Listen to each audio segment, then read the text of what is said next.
വളരെ ഈസി ആയിട്ടുള്ള ഒരു ക്യാബേജ് മെഴുക്കുവരട്ടിയാണ് ഇന്നത്തെ റെസിപ്പി. അപ്പോൾ നമുക്കത് എങ്ങനെ തയ്യാറാക്കേണ്ടതെന്ന് നോക്കാം.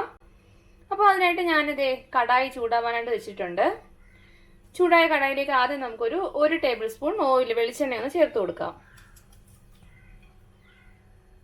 ഇതൊന്ന് ചൂടായി വരട്ടെ. വെളിച്ചെണ്ണ ഒന്ന് ചൂടായി വന്നിട്ടുണ്ട്. ഇനി ഇതിലേക്ക് നമുക്ക് 1 ടീസ്പൂൺ കടുക് ചേർത്ത് കൊടുക്കാം. കടുക് ഒന്ന് പൊട്ടി വരട്ടെ. പൊട്ടി വരുമ്പോൾ ഇതിലേക്ക് നമുക്ക് 1 തണ്ട് കറിവേപ്പില ചേർത്ത് കൊടുക്കാം.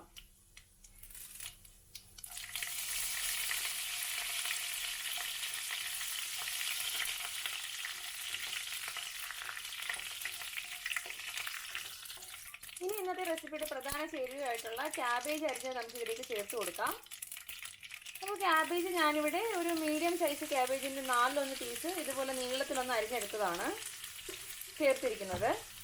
ഇനി നമുക്കിതിലേക്ക് ഒരു 3-4 പച്ചമുളകൊന്ന് അരിഞ്ഞത് ചേർത്ത് കൊടുക്കാം.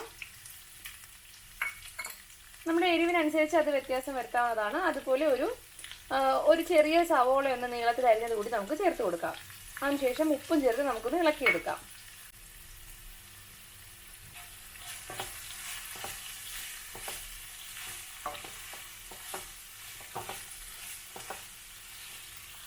നന്നായിട്ടൊന്ന് ഇളക്കി യോജിപ്പിച്ചതിന് ശേഷം നമുക്കൊന്ന് അടച്ചു വെച്ച് ക്യാബേജ് ഒന്ന് വേവിച്ചെടുക്കാം.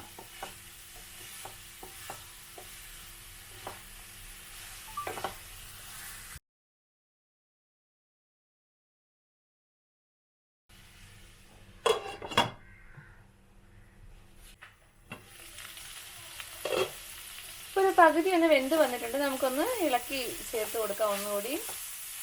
ഇനി ഇതിലേക്ക് നമുക്ക് ഒരു ചേരുവ മാത്രമേ ചേർക്കാനായിട്ടുള്ളൂ. അത് ചിരകിയെടുത്ത തേങ്ങയാണ്. ഇപ്പോൾ വളരെ കുറഞ്ഞ ചേരുവ കൊണ്ട് തന്നെ നമുക്ക് ചോറിന് വളരെ ടേസ്റ്റി ആയിട്ട് തയ്യാറാക്കാൻ പറ്റുന്ന ഒരു മെഴുക്കുവരട്ടിയാണിത്. ഇനി ഇതിലേക്ക് നമുക്ക് ഒരു 1/2 കപ്പ് തേങ്ങ കൂടി ചേർത്ത് കൊടുക്കാം. ചേർത്ത് കൊടുത്തതിന് ശേഷം നമുക്കൊന്ന് ഇളക്കി യോജിപ്പിക്കാം. അതിനുശേഷം കുറച്ച് നേരം കൂടി നമുക്കൊന്ന് അടച്ചു വെച്ചൊന്ന് വേവിച്ചെടുക്കാം.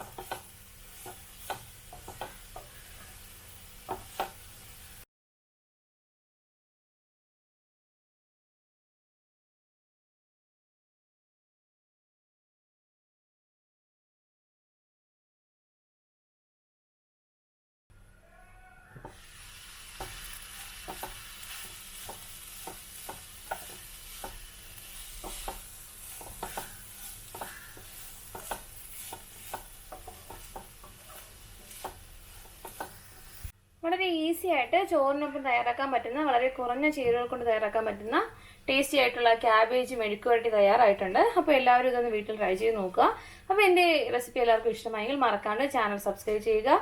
അതോടൊപ്പം തന്നെ വീഡിയോ ലൈക്ക് ചെയ്യുക, ഷെയർ ചെയ്യുക, കമൻറ്റ് ചെയ്യുക. താങ്ക്